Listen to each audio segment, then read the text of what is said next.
하나님 말씀 마태복음 5장 21절부터 26절까지 다 같이 읽겠습니다. 옛사람에게 말한 바 살인치 말라. 누구든지 살인하면 심판을 받게 되리라 하였다는 것을 너희가 들었으나 나는 너희에게 이르노니 형제에게 노하는 자마다 심판을 받게 되고 형제를 대하여 라가라 하는 자는 공회에 잡히게 되고 미련한 놈이라 하는 자는 지옥불에 들어가게 되리라. 그러므로 예물을 제단에 드리다가 거기서 내 형제에게 원망 들을 만한 일이 있는 줄 생각나거든 예물을 제단 앞에 두고 먼저 가서 형제와 화목하고 그 후에 와서 예물을 드리라. 너를 송사하는 자와 함께 길에 있을 때에 급히 사화하라.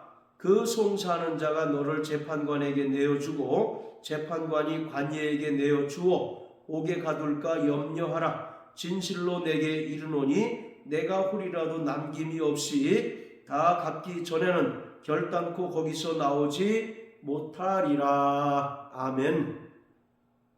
마태복음 5장 17절 18절을 통하여 우리는 예수님께서 율법이나 선지자를 폐하러 오신 것이 아니라 도리어 완전케 하기 위하여 오셨다는 사실을 알 수 있습니다. 그뿐만 아니라 율법의 지극히 작은 계명 하나도 결단코 없어지지 않고 반드시 이루어지리라는 사실을 우리는 분명하게 알 수 있습니다. 이처럼 예수님께서는 율법의 완성자로 이 땅에 오셨습니다. 이러한 예수님께서 21절부터 44절까지 기록된 말씀에서 나타난 6가지 항목을 통해서 예수님 자신이 율법의 완성자이심을 분명하게 보여주고 있습니다.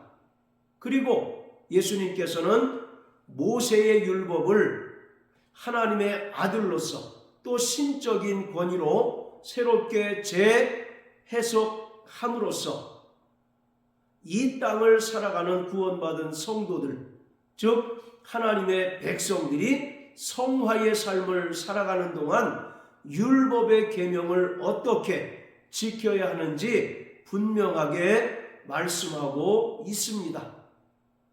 6가지의 계명은 첫 번째는 살인 금지 계명입니다. 그리고 두 번째로는 간음에 관한 계명이고 세 번째는 이혼에 관한 계명입니다. 네 번째는 맹세에 관한 계명이고 또 다섯 번째는 보복에 관한 계명, 그리고 마지막 6번째는 이웃 사랑에 관한 계명입니다. 자, 그런데 21절, 22절에 보면 너희가 들었으나 나는 너희에게 이르노니 라고 말씀하십니다. 이러한 표현은 예수님 당시에 랍비들이 토론할 때 자주 사용했던 문장 형식입니다. 이러한 형식을 예수님께서 사용하셔서 44절까지 계속 반복하고 있는 것을 볼 수 있습니다. 27절, 28절에도 너희가 들었으나 나는 너희에게 이르노니 라고 하신 것처럼 44절까지 이러한 형식이 계속 반복되는 것을 볼 수 있습니다. 이것은 예수님께서 모세가 시내산에서 하나님께 받은 옛 율법과 예수님께서 새롭게 재해석한 율법을 비교함으로써 구원받은 성도들이 이러한 율법의 계명들을 어떻게 지켜야 하는지를 분명하게 보여주고 있는 것입니다. 자, 그 중에서 21절부터 26절까지는 살인에 관한 계명입니다. 하나님께서 모세에게 시내산에서 10계명을 주셨는데 그 10계명 중 제6번째 계명이 살인하지 말라는 계명입니다. 살인하게 되면 하나님께서는 이러한 자를 반드시 심판하셔서 죽게 하리라고 말씀하셨습니다. 하나님께서는 어떠한 종류의 살인도 철저하게 금지하셨습니다. 그렇지만 분명한 예외의 규정도 있다는 사실을 알 수가 있습니다.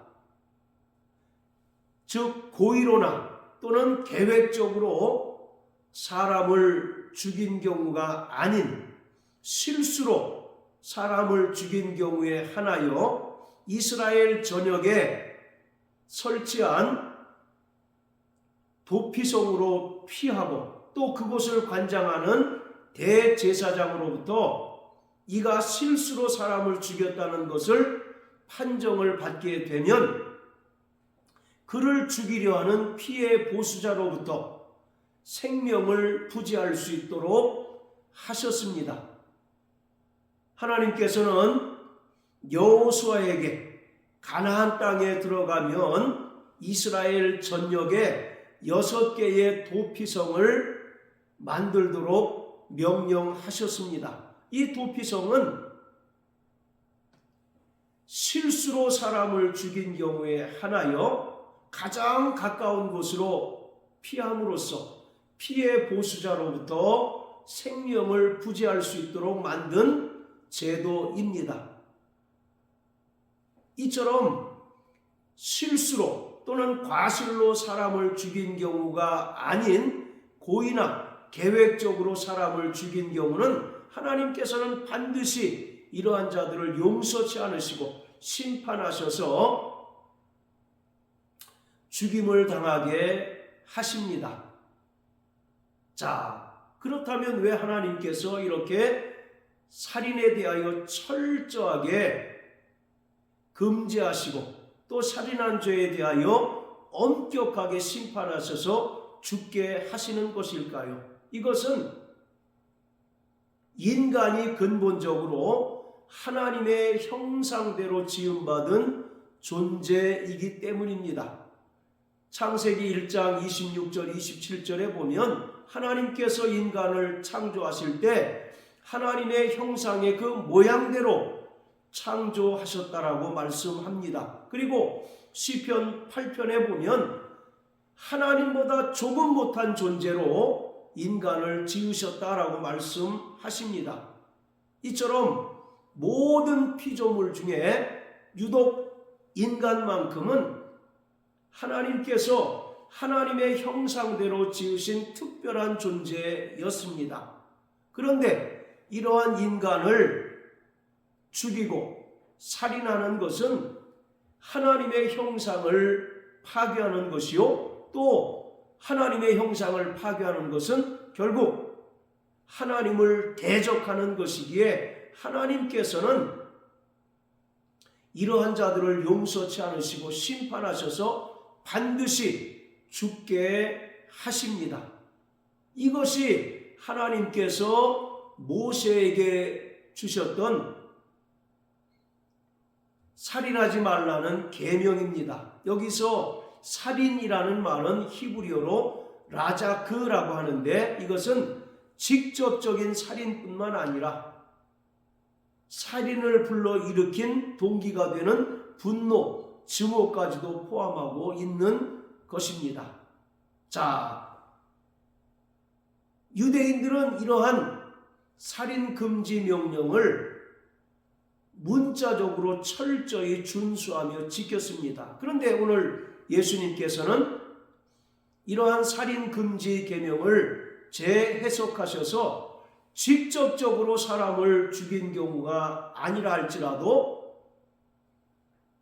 그 마음으로 형제에게 분노하고 미워하게 되면 형제를 죽인 것이다 라고 말합니다. 그리고 형제에 대하여 라가라 하는 자는 공회에 잡히게 되고 또 미련한 놈이라 하는 자는 지옥불에 들어가게 된다고 말씀하셨습니다.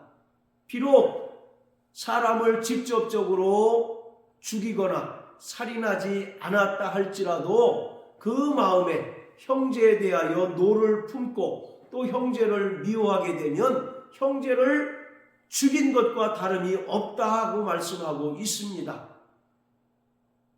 이처럼 예수님께서는 살인금지 계명을 더욱더 강화해서 직접적으로 죽이지 않았다 할지라도 그 마음에 형제를 미워하거나 또 형제에 대하여 라가라 하고 또 미련한 놈이라 하는 자는 바로 형제를 살인한 것과 다를 바 없고 이러한 자들 역시 반드시 하나님의 종말론적인 심판을 받게 되리라고 말씀하셨습니다. 자, 요한일서 3장을 다 같이 한번 보십니다. 요한일서 3장. 자, 13절부터 15절까지입니다. 형제들아, 세상이 너희를 미워하거든 이상히 여기지 말라. 우리가 형제를 사랑함으로 사망에서 옮겨 생명으로 들어간 줄을 알거니와 사랑치 아니하는 자는 사망에 거하느니라. 그 형제를 미워하는 자마다 살인하는 자니 살인하는 자마다 영생이 그 속에 거하지 아니하는 것을 너희가 아는 바라. 15절에 보면 형제를 미워하는 자마다 살인하는 자라고 말합니다. 그리고 살인하는 자마다 영생이 그 속에 거하지 않는다라고 사도 요한은 말하고 있습니다. 이처럼 예수님께서 하나님의 아들로서 또 신적인 권위로 새롭게 재해석한 율법은 비록 직접적으로 형제를 죽이지 않았다 할지라도 그 마음에 노를 품고 또 형제를 인격적으로 모독하게 되면 그것 또한 살인에 해당이 되어서 이러한 자들도 반드시 하나님께로부터 심판을 받게 되리라는 것입니다. 여기서 라가라고 하는 말은 바보, 멍청이라고 하는 그런 의미입니다. 라가와 미련한 놈이라고 형제에게 대하여 하는 것은 그의 인격을 모독하는 것입니다.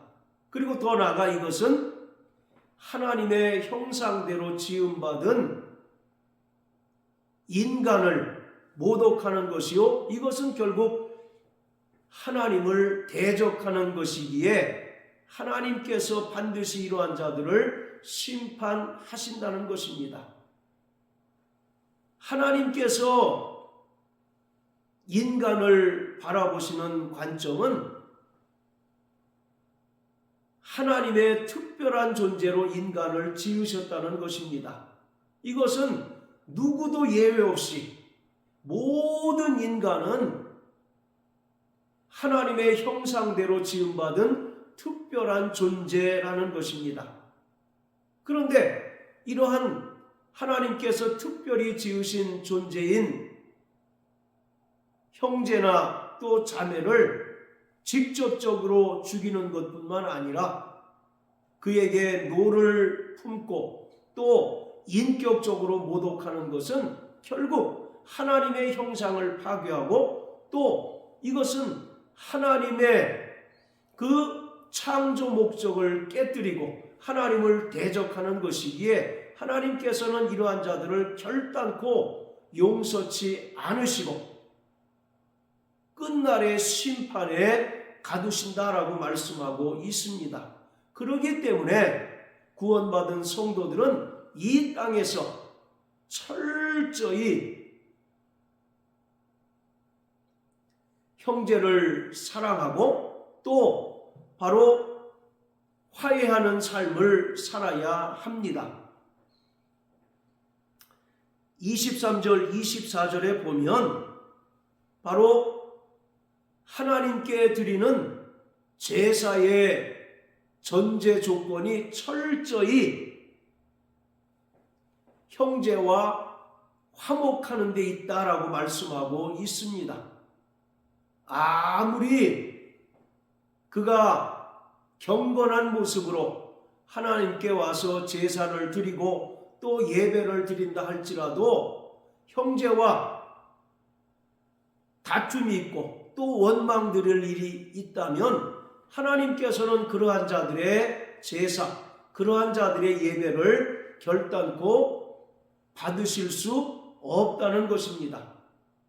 왜냐하면 이미 그 마음에 하나님의 형상을 파괴하고 또 하나님을 대적하는 마음이 있는데 이러한 자가 드리는 예배는 하나님께서는 결단코 받으실 수 없다는 것입니다. 그러기에 하나님께서는 먼저 가서 형제와 화목하고 그 후에 와서 제사를 드리고 하나님께 예물을 드리라고 말씀하고 있습니다.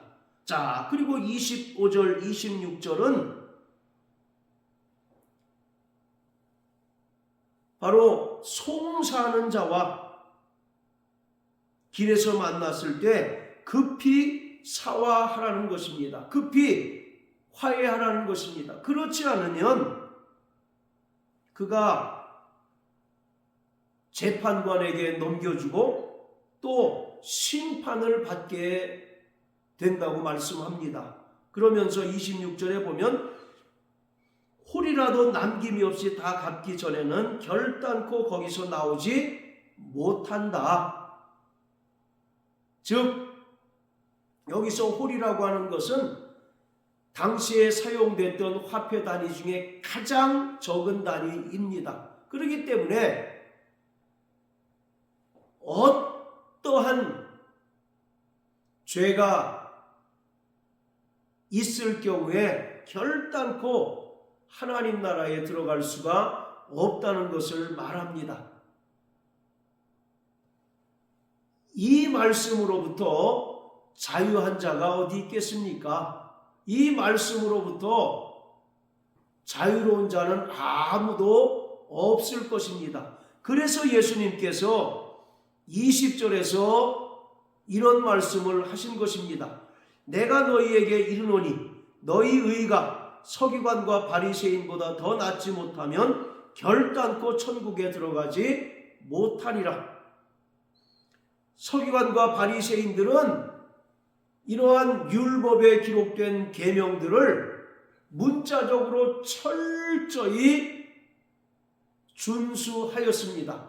그리고 그들은 오히려 문자에 기록되지 않은 행위까지 함으로써 스스로를 의롭다고 생각하고 또 스스로를 거룩하고 경건하다라고 생각을 했습니다. 예를 들면 율법에 규정하고 있는 금식은 1년에 딱 하루입니다. 대속죄일 날 너희는 스스로 괴롭게 하라고 말씀하셨습니다. 바로 스스로 괴롭게 한다는 얘기는 금식을 하라는 것입니다. 그런데 바리새인들은 일주일에 2번씩 금식합니다. 그러니 그들은 율법에 기록한 것 외에도 더 경건하게 살려고 노력했던 자들입니다. 그렇기 때문에 어느 누구도 바리새인과 서기관들보다 더 의로울 수 없습니다. 그리고 예수님께서 말씀하신 이 살인 금지 명령으로부터 자유한 자는 아무도 없습니다. 그러기에 예수님께서는 율법 외에 나타난 또 다른 하나님의 의가 되시는 예수를 붙들어야 한다는 것입니다. 할렐루야. 바로 오늘 이 말씀의 결론은 아무도 이것을 완벽하게 지킬 수 없다는 것입니다. 그러기에 날마다 예수 그리스도를 의지하고 또 예수님의 은혜를 붙잡으며 살아가는 자가 되어야 한다는 것을 예수님께서 분명하게 말씀하셨습니다. 히브리서 12장 28절에 보면 우리는 진동치 못할 나라를 받았은즉 그러므로 은혜를 붙잡으라 이와 같이 말씀한 것처럼 예수님의 은혜를 믿음으로 구원받고 성령을 통하여 이미 임한 하나님 나라를 소유한 자들은 이 땅을 살아가는 동안 자기의 의를 드러낼 것이 아니라 철저히 예수님을 의지하고 또 예수님께서 십자가에 달려 죽으시고 부활하시면서 우리에게 베풀어 주신 그 은혜를 붙잡는 삶을 살아가야 합니다. 이러한 자들만이 영광스러운 천국에 들어갈 수 있다는 것입니다. 우리는 직접적으로 사람을 죽이지 않습니다. 그러나 예수님께서 말씀하신 것처럼 그 마음에 형제에 대하여 노를 품거나 또는 라가라 미련한 놈이라 부르는 경우는 대단히 많습니다. 그렇기 때문에 예수님께서 말씀하신 이 살인금지 명령을 철저하게 지키는 자는 아무도 없습니다. 그러기에 예수님께서 이것을 말씀하시는 것은 오직 예수 그리스도를 의지하고 또 그가 우리에게 베풀어 주신 그 은혜만을 붙잡는 삶을 살라는 것입니다. 로마서 7장에 보면 그 위대한 사도 바울도 오호라 나는 곤고한 자로다 이 사망의 법에서 누가 나를 건져내랴 라고 탄식하는 것을 볼 수 있습니다. 그렇습니다. 인간은 별 수 없는 존재고 또 연약한 존재라는 사실을 고백해야 하는 것입니다. 그러기에 우리에게는 절대적으로 예수님의 은혜를 부여잡고 예수님의 은혜를 의지하며 하나님의 백성으로 살아가는 것이 절대적으로 필요한 것입니다. 그러므로 사랑하는 성도 여러분, 일평생 예수님의 은혜만 의지하며 사는 자 되시길 주의 이름으로 축복합니다. 그리고 날마다 예수의 피를 의지하여 회개하고 자복하는 삶을 살아가는 저와 여러분들 되시길 예수님 이름으로 축복합니다. 할렐루야.